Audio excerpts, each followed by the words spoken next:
Assalamu alaikum, I'm Aisha and you're watching Samaa News. Here are today's headlines. The United States and Iran are nearing a potential agreement to end the war in the Gulf. According to sources involved in mediation efforts, a proposed one-page memorandum comprising 14 points is said to outline a framework to formally end hostilities. The deal could be followed by talks on reopening the Strait of Hormuz, easing US sanctions, and placing limits on Iran's nuclear program. Pakistan continues to play a central role in mediation, with officials expressing optimism about a possible breakthrough soon. US President Donald Trump says the war could come to an end if Iran agrees to the proposed terms. Trump stated that compliance from Tehran could lead to the reopening of the Strait of Hormuz and the lifting of ongoing military pressure. However, he warned that failure to agree could result in a renewed and more intense phase of military action. Iran says it will only accept what it calls a fair and comprehensive agreement in ongoing negotiations with the United States. Foreign Minister Abbas Araghchi stated that Tehran remains committed to protecting its legitimate rights and interests during the talks. The remarks come as Washington signals progress in diplomatic efforts to resolve the conflict. US President Donald Trump has announced that Washington and Iran have agreed to temporarily suspend Project Freedom after a request from Pakistan and other countries. In a statement on Truth Social, Trump has said the decision followed an extraordinary military success against Iran and progress toward a broader agreement with Iranian representatives. He has added that while the blockade will remain in place, both sides have mutually agreed to halt Project Freedom. Prime Minister Shehbaz Sharif has thanked US President Donald Trump for announcing a pause in the Strait of Hormuz operation. In a statement, Sharif praised what he called Trump's timely decision, saying it reflects constructive leadership during a sensitive period. He also acknowledged the role of regional partners, including Saudi Arabia, in supporting de-escalation efforts, and reaffirmed Pakistan's commitment to dialogue and peaceful resolution.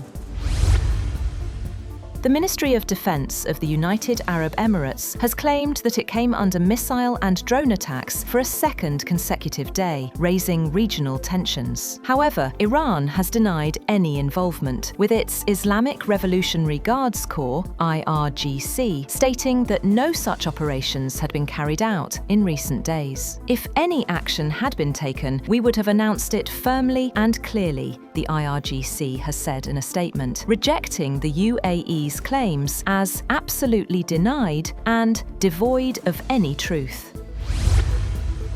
Iran's Foreign Minister Abbas Araghchi has held talks with his Chinese counterpart Wang Yi in Beijing on Wednesday, amid rising tensions with the United States in the Strait of Hormuz. During the meeting, Araghchi said Tehran highly appreciates and endorses China's four-point proposal for peace and stability in the Middle East. He praised Beijing's stance, saying China stands on the right side of history in its ties with Iran and can play a constructive role in stabilizing the Gulf region. The visit comes a week before US President Donald Trump is scheduled to travel to Beijing for a summit with Chinese President Xi Jinping on May 14th to 15th.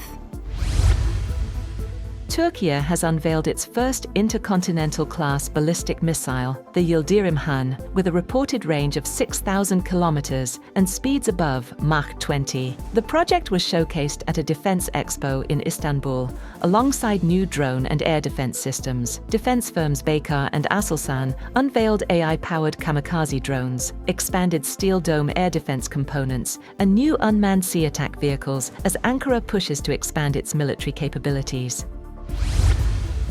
Russian drone and missile attacks have killed at least 27 people across Ukraine, just days before a planned unilateral ceasefire by Russia is set to take effect. Ukrainian authorities have reported that Russian glide bombs struck the southeastern region of Zaporizhia on Tuesday, killing at least 12 people after hitting a car repair shop and residential buildings.